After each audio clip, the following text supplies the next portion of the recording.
Hi, everyone. This is Melanie. I'm with Diserella Travel. I am the Diserella, and I'm joined by several of my outstanding Diserella travel agents.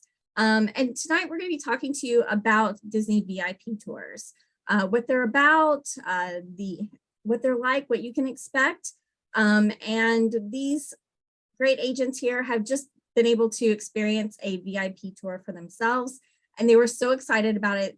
They came back and asked, said, hey, can we talk to our clients, our potential clients, about what it's like, because we just loved it so much. We want to be able to share this experience with them. So without further ado, let me introduce you to the team, and then we'll get started. So we have Josh, our Diserella, and Pamela, and Carrie Yates, and Crystal, and Maris. So like I said, we're going to be talking about VIP tours. And to get us started, I'd like to ask Josh to give us an overview of what a VIP tour is. Yeah, so a VIP tour is essentially just an escorted tour by a Disney cast member. And we call them a plaid because they're all wearing these plaid vests that they have walking around, plaid vest, white t-shirt, or not t-shirt, but a white shirt under it. And pretty much you just get to choose. You tell them what parks and what attractions you want to go to, and they do it. I mean, you get unlimited whatever you want in that time frame, and so it's all up to your discretion. And they're just waiting at your beck and call. It's kind of the VIP of it, and so it can replace your Lightning Lane, your Genie Plus, and everything because you have top priority. That's whatever you want to do. You're going right to the front, ready to go. Transport is even better. When you are doing a VIP tour, you get to experience all the backstage and backdoor entrances that they have. For the Haunted Mansion, you get to even go through the servants' quarters. You also will have the tour guide, the VIP guide will give you a private transportation where you will enter from the back of the park in instances, and you will go straight to the Lightning Lane. So you will get to miss that. You will have tremendous time cut from your walking and from walking across parks. And after you enter your first park, you technically don't have to go through security anymore because you are with your tour guide. So it does take even more time away from waiting in line, because you're going to go straight past security through the back entrance, just like you're at home. I loved the fireworks and the parade viewing spot that we had. It was in front of Casey's, because we ended with Magic Kingdom. You can also choose to end at Epcot and watch Harmonious, and you have a special fireworks spot there as well. You just tell them which place you want to end at, and that's where you will go. It just depends on where you start and where you want to end, and you will have control over that. And you tell your tour guide, hey, I would like to end Epcot or Magic Kingdom. Or if you don't want to do either one of those, you could choose to start in the morning and end in the afternoon, and you don't have to even do the fireworks at all if that is your choice. But we can help you decide which path you would like to take and your priorities for your VIP tour if you were to book them as a travel agent. That is our job, to help you find the best touring plan for you and your party. When we're talking about a VIP tour, we want to make you aware that it really is a VIP. Some of the things that we didn't even know going into it were that we were provided with water and snacks immediately upon meeting our plaid. She met us in Hollywood Studios for the day, and we sat and talked for about 5 minutes about what our plan needed to be, and she really listened to that, gave us some great suggestions about how to alter our plan to make the most use out of our time. But the VIP part of it is that if you go on a ride or an attraction and you've already been shopping, they're going to stand there and hold your bags. If there are kids with you that are not eligible to ride on those attractions, they're going to sit there with those kids. It's a babysitting service, but they do more than just babysit. They interact with the kids. I have seen many plaids walking through the parks, holding hands with kids, pushing strollers, that kind of thing. We actually had a situation on our tour of one of our group members had a medical situation, just low blood sugar, and just needed something to get in her. They took her back to one of the vans and provided her with a snack that got that blood sugar back up. So anything you have, if you fall, scrape your knee, have a headache, they're going to take care of those needs. We had the unfortunate situation where it downpoured on us in Epcot and continued to pour on us in Magic Kingdom. Our Plaid actually went and got all of us ponchos, which was not something we expected, but she went, provided them for us, and we had those. And of course, those Mickey Mouse Disney ponchos are kind of cool, and we were really appreciative of that. We went and ordered food, and she was immediately, go sit down, let me bring you your food. She cleaned up after us. It felt like we really were the VIPs. Step stools getting in and out of the transportation. She would come, open the door, put the step stool out, which was really hard for a lot of us that are service providers in, ourselves, because we wanted to do it. And she's like, no, that's my job. End of the night, we got Mickey ice cream bars. So just overall, they do everything they possibly can to make it a real VIP experience for you and make you feel extremely, extremely special. The Plaids are seriously the best of the best cast members. They're absolutely fantastic, amazing personalities. I don't think there was even a second where our Plaid was not smiling. She was absolutely fantastic, and that's what you'll get with any of the Plaids during the VIP tour. So happy, so friendly, and just so considerate. Pamela mentioned suggestions, right? So we had this whole grand plan of a million things that we wanted to do. And she said, okay, well, let's look at this and figure out what can we actually do with the time that we have. And I thought that was fantastic. So, really helpful to be able to make sure that you're planning everything ahead so you can do the things that are the most important to you and really get them done. They know what they're talking about. They can answer questions all around. As mentioned, we went and got some food. We were she recommended the closest place for us, so that way we weren't going to get even more soaked walking in the downpour. So some really great suggestions and knowledge, just information as we walked through and saw different things.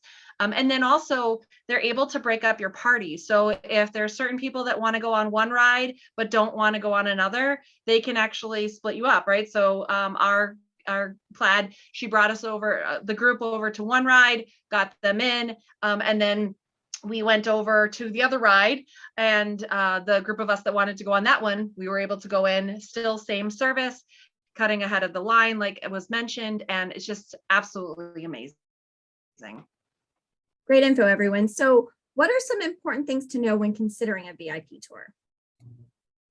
One of the things to consider is that the tours are not really like inexpensive. They are fairly expensive. They start at about $425 an hour with a minimum of 7 hours, but at peak times, the rate can be around $850 per hour per group. And that's just for 10 guests. Everyone is included in that count in your group, even if you have infants. So, you've got to consider that. If you have more than 10 in your party, you're going to have to book 2 tours with multiple guides, although they will work together to keep you as much as possible as a group. So consider that when you think about how many you have in your group. It is customary to tip your guide. It's suggested that you tip your guide what it would cost an hour for a tour. But again, the tip is at your own discretion of how much you want to give, because you are going to want to give. Yeah, believe me, you definitely want to, you would definitely want to tip them, because they just go above and beyond 100%. Another thing to keep in mind is that you can book a VIP tour just one day in advance, but there are a limited number of tours on any given day. So it's best to book as soon as the 60-day window opens. They do sell out on peak days. You don't have to pay for the tour until the day before, and there's no deposit. And if you have a change of plans, you can cancel up to 48 hours in advance. Great. So what are some tips that you guys give your clients who book VIP tours?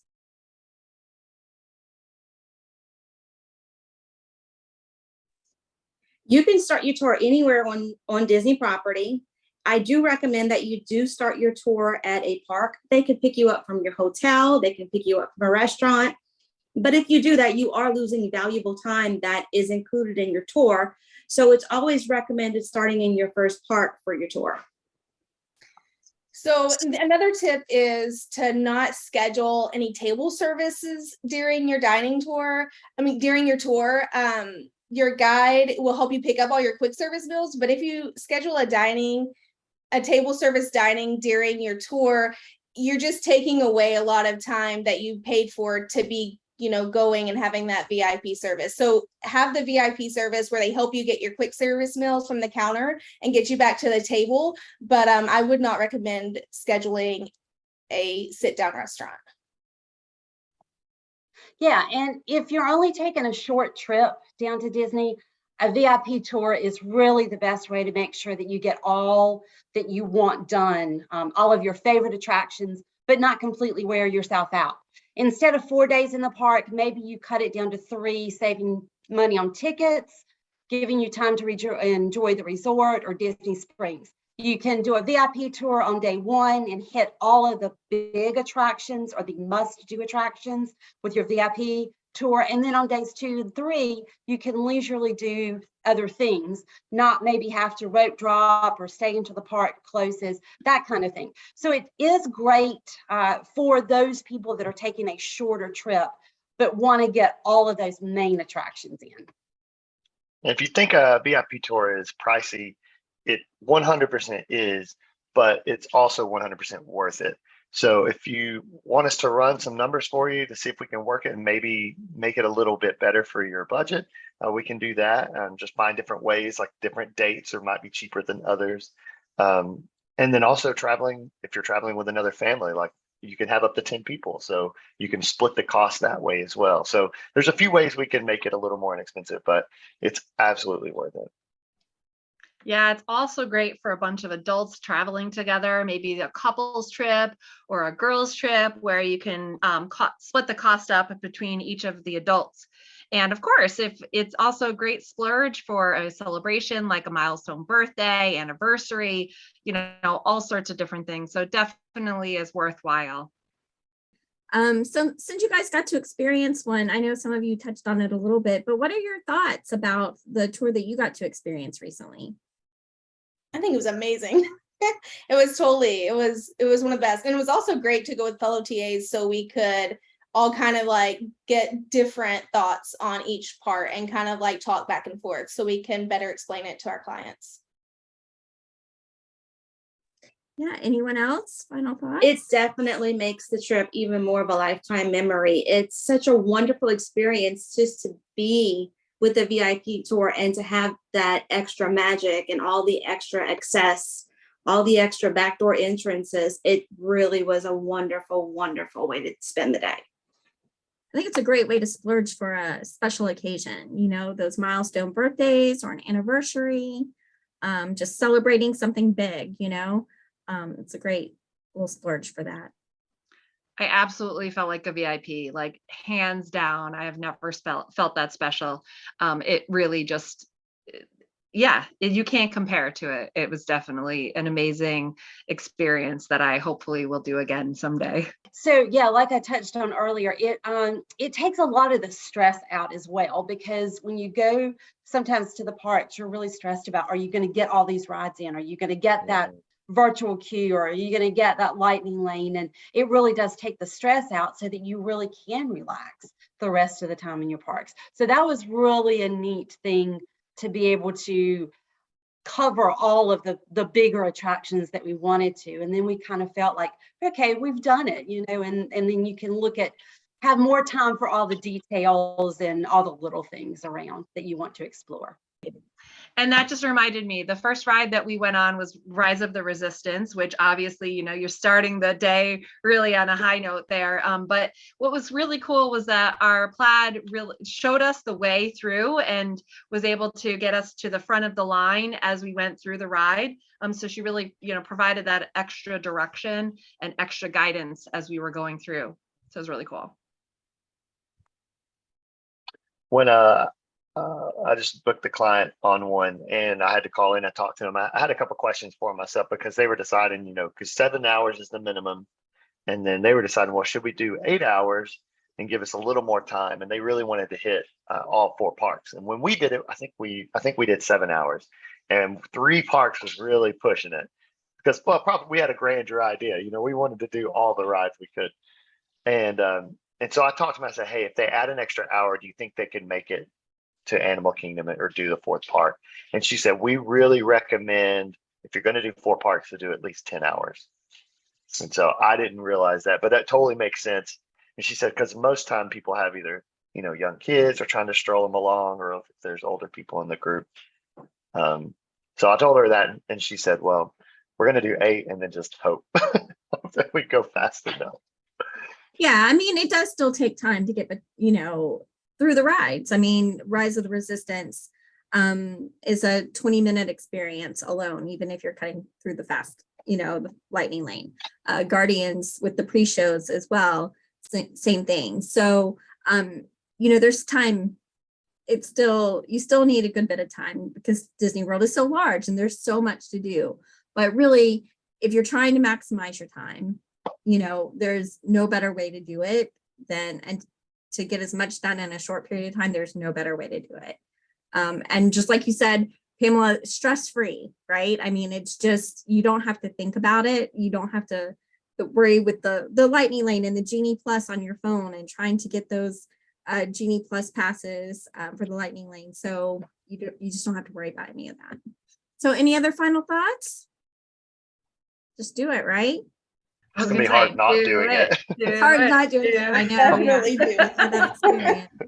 Yeah, it's definitely not for everyone, but it is available to everyone. And there are definitely ways to make it that we can try, like Josh said earlier, to try and make it fit within your budget, your overall budget. If you know, it sometimes can work out. We have some suggestions we could work with. All right, guys. Well, this has been really informative, and I think I appreciate all of you being here. So until next time, see you later.